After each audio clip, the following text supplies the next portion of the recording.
Alright, well, we'll start with... We're at the top of the list here of starting positions, which everyone has had a chance to review. I've committed it to memory. Okay, first, actually, we're going to skip over a person, and we're going to go to Chewie. Elnan. Yes, sir. Woken up, done much of your daily routine or morning routine, and you're about to head out on a patrol. Just to make sure one more time everything's okay. Not that there have been things that aren't okay in the forest lately, but the news that you keep getting occasionally from town makes you extra watchful. So, how about we just have you, what? You want to head in a particular direction, or you do have a standard route, you kind of go? I'll go towards the river stream thing, I guess. Okay. That's where all this stuff came up shitty, I guess. That's true, there has been some shittiness involving the river. Okay. So, you wander your way down to the river. There is I wouldn't call it a road. We're beyond the part where people actually build roads, but there's a fairly well-worn horse trail between you and the river. It kind of follows the bank, just a natural progression. So we'll have you in that area, up and down the banks there. Sure. Okay. So that will keep you busy for a little bit. Alright, good talk. Oh, quick question. Is there anything you would change? Do you have any change-ups to your listed spell list right now? I dropped the Animal friendship for another Cure Light Wound since I had the animal training proficiency. Right. Yeah, that's fine. It's not something you would necessarily have to have all the time on you're ready to go. Yes. Okay. And yes, my owl is with me. Your owl. Okay. Oh, did you decide on some tricks? Yeah, they're in the thing. Okay, sorry, I haven't had a chance to review them yet. But that's It's fine. retrieve, pester, and food. Cool. I like that. Okay, so moving on to Julia and Aeva. I'm not going to RP a conversation between you and Ilsa, but needless to say, you're having your umpteenth discussion about cute princes, and it's really starting to get under your skin.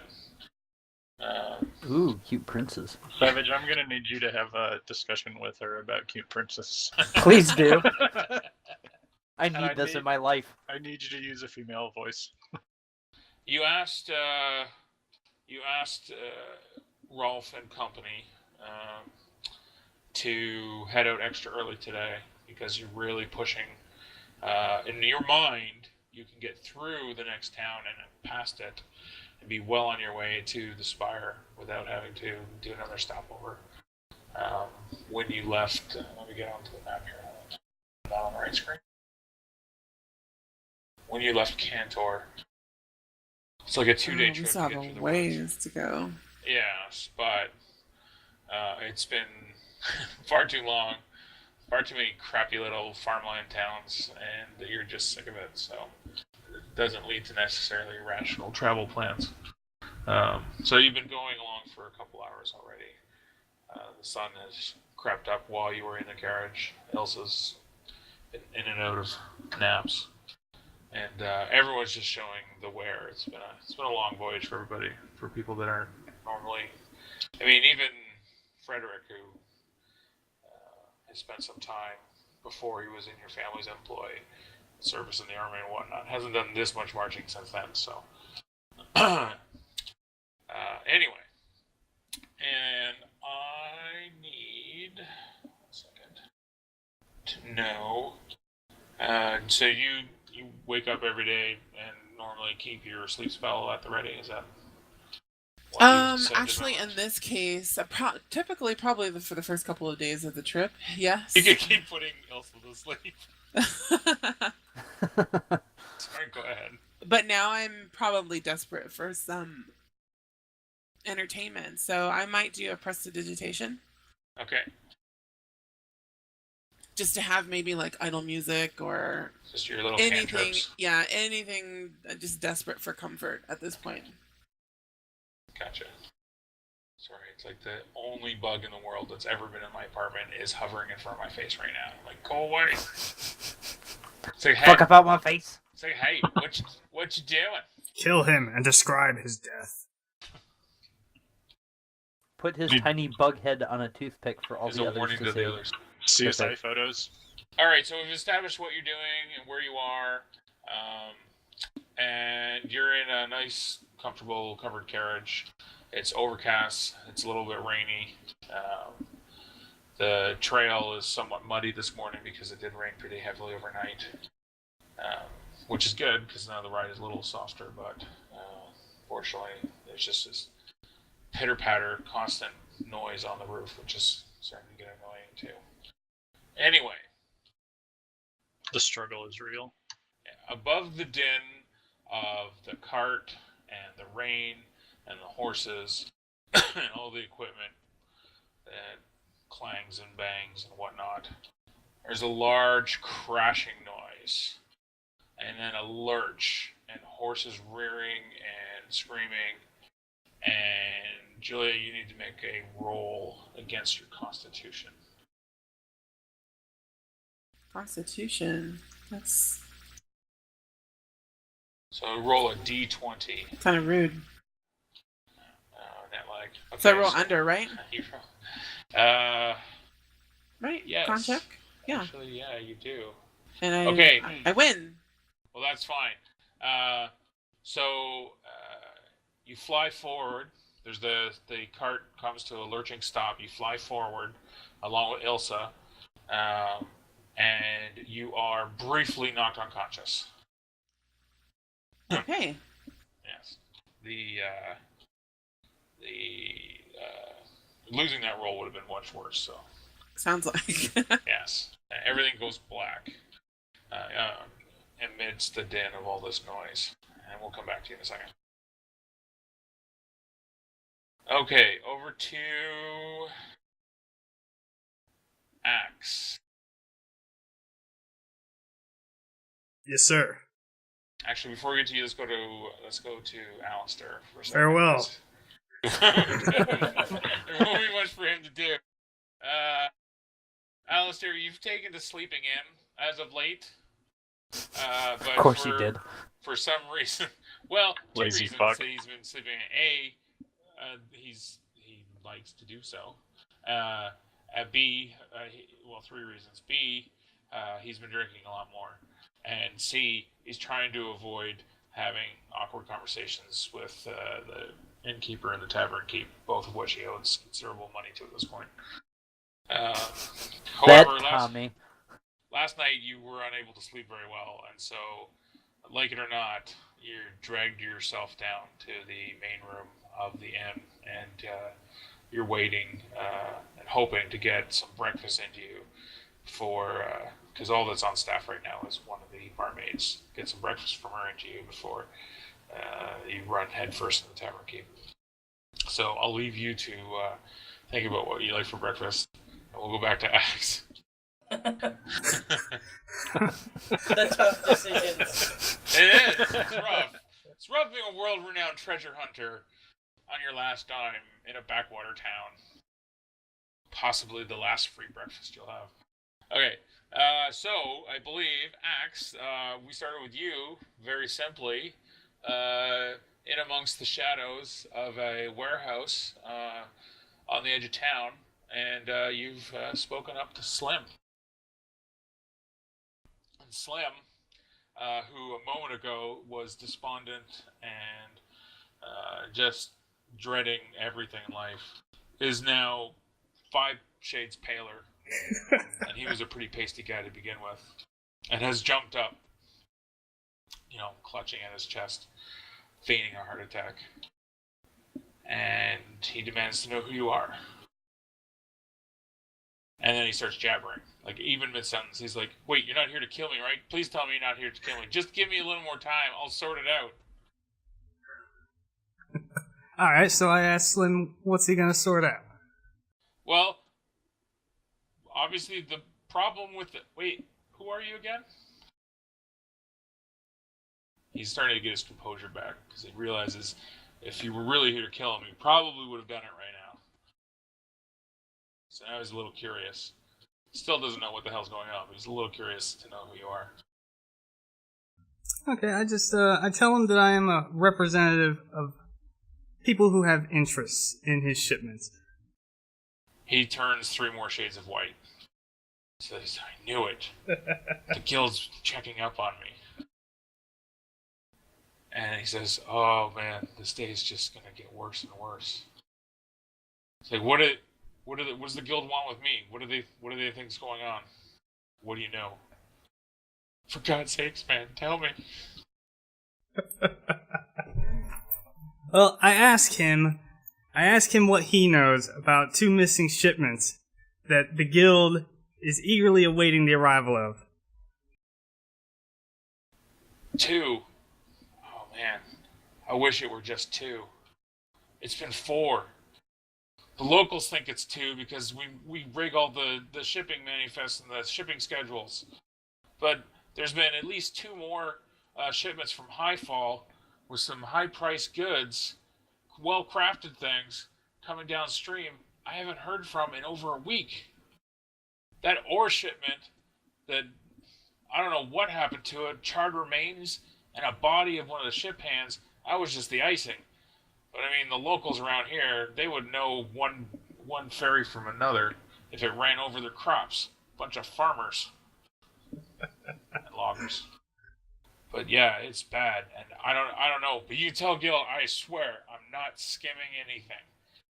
He says as he looks around at the pile boxes of goods labeled "Reach" on all sides of him.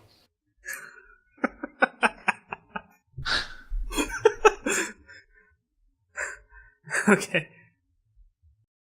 Or at least, after a minute, he hesitates. Or at least, I mean, he looks in, leans in a little conspiratorially. I mean, I'm not skimming any more than we're allowed, right? We all make a quick buck on our side.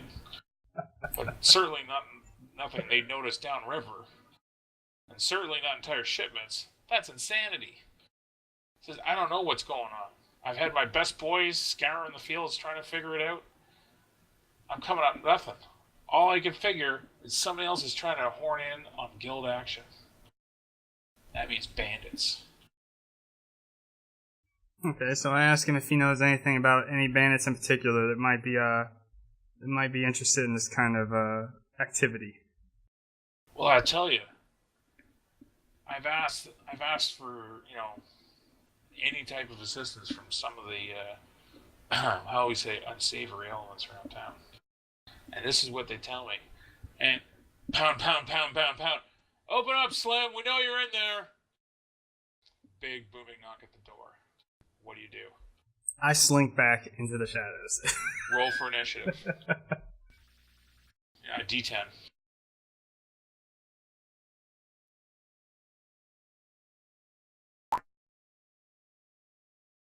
Roll 3A. Not so good. Here's my roll. Actually, that is good. Low is good. Low is good at initiative rolls.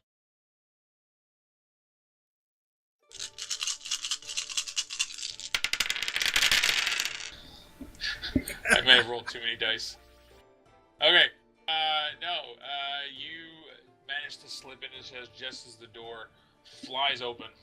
These the gentlemen that come through are obviously not accustomed to waiting, and you can see three burly-looking gentlemen. One middle-aged, long,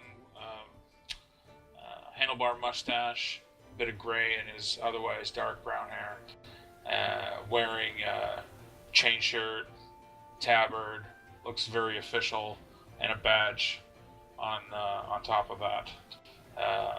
Second person is just one of the run-of-the-mill town guards. You spotted them on your way when you were breaching the perimeter, and they all look the same to you. He just takes up a position near the door. Following him, shiny, entirely too well kept for this part of the world, and with an air of superiority all about him, a paladin. Filthy, filthy scum. The official wearing the badge, who's obviously a local sheriff, walks up to Slim, leans in, says, "All right, Slim. We've been through this before, but I think it's time you laid it out for my friend here. We need to know exactly what you know about what's going on here. And don't give us any claptrap about guild business.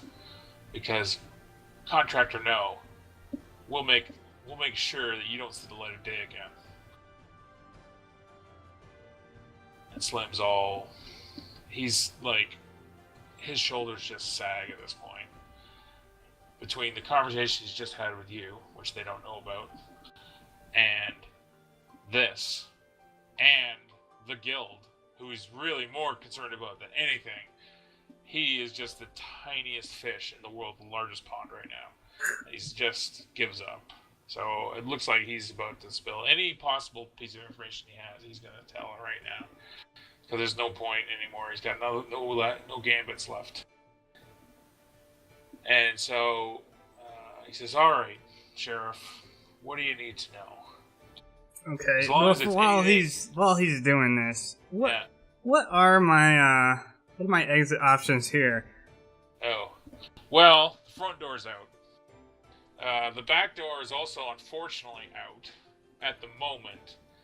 It's dark as hell where you are, and it's not exactly lit right now. It's just sunlight coming through the various windows. But unfortunately, there's a shaft of light between you and the door. Not to mention, if that door opens, as quiet as you are, they're going to see that crack of outside and look. So you could make a dash for it, but there will be people running after you. There is a small window in the opposite corner that is currently behind a stack of boxes. You don't think anyone can see anything from that vantage point currently how they're standing. Basically, the two figures up front have their backs to you. It's an opportunity should you wish to make it at some point. Anyway, Slim, as we just said, says, "All right, Sheriff, you can ask me anything you want." And then he pauses for a moment and says, "As long as it's not about the boxes in this room." It's like his last-ditch effort. Am I near I'm near these boxes, aren't I? What's that? How close to these boxes am I? Well, it's a small warehouse. It's filled with, to the brim with these things. Like, there's piles of various sizes all over the place. So, why, you want to look into them, or you just want to make sure that nobody else is going to start pushing them over on you? I think my chief concern here right now is to not get caught. Can I climb some of these books into the rafters? Is it a tall warehouse or? It's about the ceiling is probably about 15 feet from top to bottom. The support beams leave it's not a peaked roof or anything. It's a flat roof. Support beams leave a gap of a couple feet, 2-3 feet from the ceiling, kind of thing. So there are rafters, mostly dark up there. All right. I'd like to try and crawl up in the one. All right. We'll do that. Good luck, Axe. We'll get on that. I'll let you make a roll for that in a second. Just get to their turn, because technically this is still your initiative roll allowed you to slip into the shadows. Brother. And their initiative roll now turns everything over to Allistair, who the sheriff has just gestured to and said, "All right. This is not good." I'm tired of talking with you, and no, I don't give a lick about your damn boxes until the magistrate tells me to. But this guy, I'll just leave you with him. And he leans up against the wall next to his guard, and they are now decided they're going to just share a quick smoke. The sheriff doesn't like to work too hard in this part of the world.